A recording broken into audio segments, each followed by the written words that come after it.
Mulai 16 April pinjol auto lunas nggak usah dibayar. Lihat ini.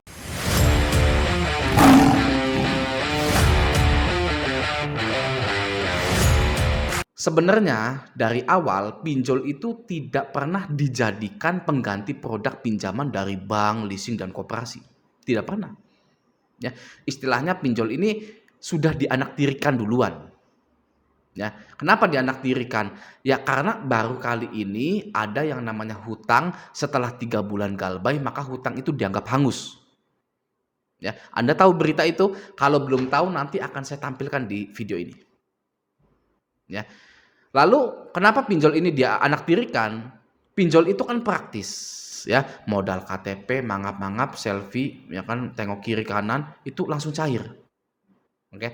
Nah, kalau pinjol ini tidak dianaktirikan, yang namanya pengajuan KUR, kredit usaha rakyat, itu harusnya lewat pinjol. Ya, pengajuan kredit KPR, rumah, itu lewat pinjol saja. Praktis kan? Bukan lewat bank lagi. Oke, ngapain lewat bank capek-capek survei yang hasilnya pun tetap meragukan, tetap banyak yang tidak bayar. Ya lewat pinjol aja, gitu kan. Itu bukti bahwa pinjol ini dianaktirikan. Oke, lalu karena penagihan di pinjol ini sangat kasar, tidak beretika, maka OJK mengeluarkan aturan perlindungan konsumen yang disahkan di tahun 2023 sampai 2024 ini. Ya. Pertanyaannya, kenapa dulu-dulu tidak ada perlindungan konsumen? Ya, dulu-dulu ya kan banyak ya penagihan di bank, di leasing juga, di koperasi juga ada penagihan-penagihan, ya. Kenapa dulu-dulu tidak ada yang namanya perlindungan konsumen? Nah itu, ya bukti bahwa pinjol itu, aduh, ya dianaktirikan udah, ya kan. Nah sekarang pertanyaannya, apa yang membuat Anda takut galbay di pinjol? Ya, sedangkan Anda sekarang sudah mengetahui bahwa pinjol itu, aduh, ya ibaratnya uang pinjolnya aja nggak punya teman kok, ya kan. Kenapa Anda takut? Gitu ya. Nah, maka dari itu untuk saya yang paham seperti itu, paham hal-hal seperti itu, galbay di pinjol itu sifatnya harus. Ya, karena kehadiran pinjol di Indonesia ini sangat meresahkan dan dibiarkan, ya, dan juga dianaktirikan. Ya, Anda sadar nggak kalau kehadiran pinjol itu dibiarkan di Indonesia ini? Ya, alasannya apa dibiarkan? Kenapa pinjol ini dibiarkan ada di Indonesia? Loh, apakah saya perlu tahu jawaban dari pertanyaan retorika seperti itu? Nah, kenapa sih pinjol itu dibiarkan berkeliaran padahal sudah banyak yang bunuh diri? Gitu. Itu kan pertanyaan retorika. Ya, yang kalau dijawab pun jawabannya itu akan terdengar menyakitkan untuk masyarakat-masyarakat seperti kita ini. Ya, untuk masyarakat Indonesia itu menyakitkan kalau Anda mendengar jawaban kenapa pinjol itu dibiarkan. Ya, nah jadi walaupun pinjol itu dibiarkan, kita tetap mengetahui bahwa dasarnya pinjol itu dianaktirikan. Maka dari itu pinjol ini harus digalbay. Nah, sekarang saya ingin memberikan beberapa bukti dan aturan bahwa pinjol itu auto lunas. Nah, auto lunas di sini bukan auto tidak ditagih juga. Ya, karena meskipun hutang Anda sudah auto lunas oleh asuransi, Anda akan tetap ditagih. Ya, kenapa seperti itu? Ya, kenapa enggak? Ya, kalau bisa dapat double, kenapa harus single? Nah, itu sifat manusia, ya, greedy, ya kan, perusahaan dijalankan oleh manusia. Nah, langsung saja kita lihat buktinya. Nah, pada tahun 2019 ada artikel seperti ini. Ya, bisa kita lihat di sini 6 Maret tahun 2019. 90 hari nunggak fintech tak boleh lagi tagih nasabah. Isinya itu seperti ini. Direktur Pengaturan Perizinan dan Pengawasan OJK Hendrikus Pasagi mengatakan penyelenggara peer-to-peer atau P2P lending hanya bisa menagih cicilan yang tertunggak maksimal 90 hari. Setelahnya, pinjaman tersebut tidak bisa ditagihkan lagi atau hangus.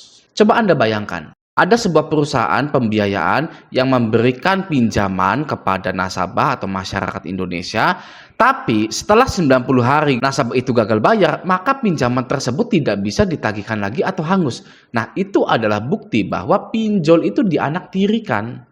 Ya, jadi tidak ada lagi alasan Anda itu takut untuk gagal bayar di pinjol.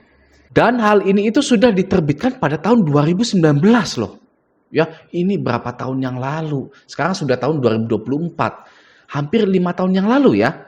Yang artinya hutang dipinjol itu auto lunas. Yang menginfokan hal tersebut langsung dari karyawan OJK-nya, Direktur Pengaturan Perizinan dan Pengawasan OJK Bapak Hendrikus Pasagi mengatakan hal tersebut, ya.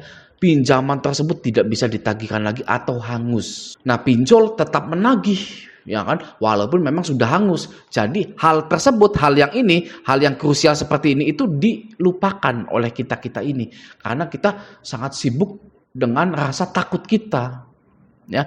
Rasa takut kita itu lebih besar daripada kesadaran kita untuk fokus pada inti dari permasalahan galbay tersebut.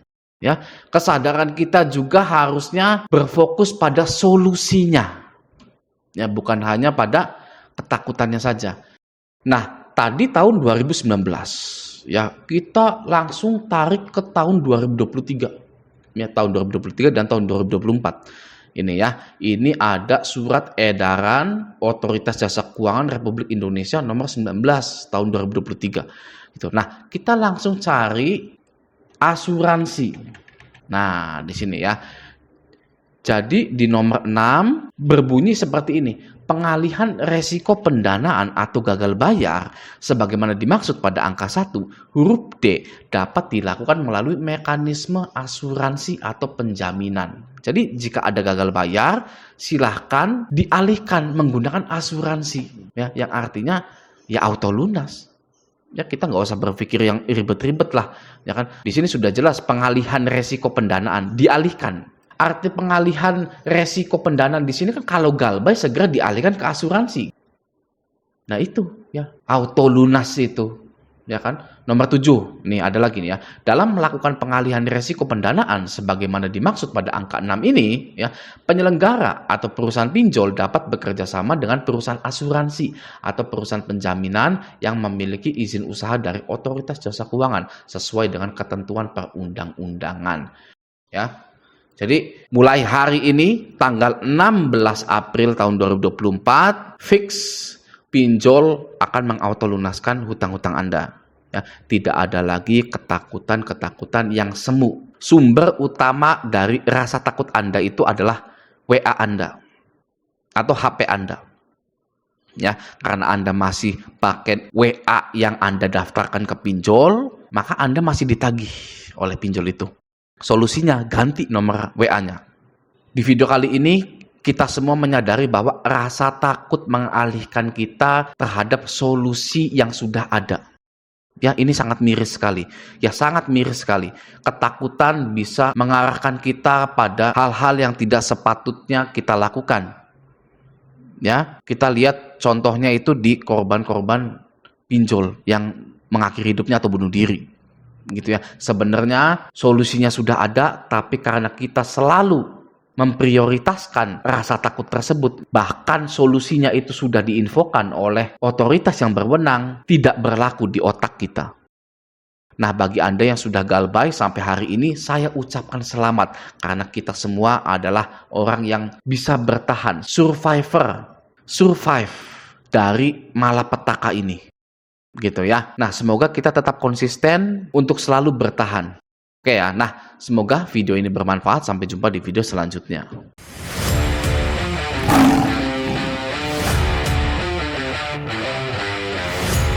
Nah, pada tahun 2019 ada artikel seperti ini.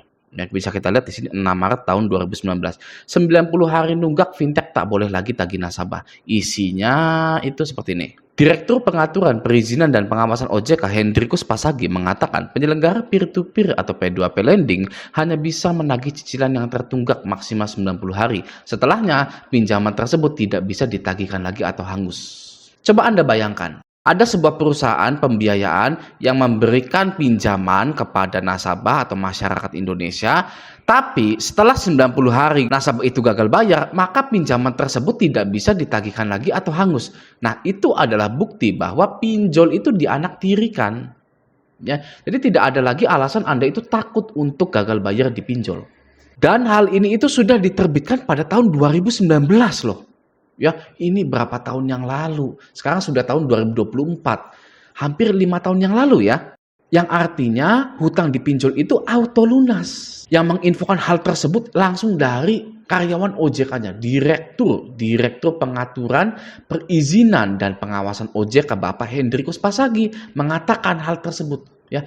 Pinjaman tersebut tidak bisa ditagihkan lagi atau hangus.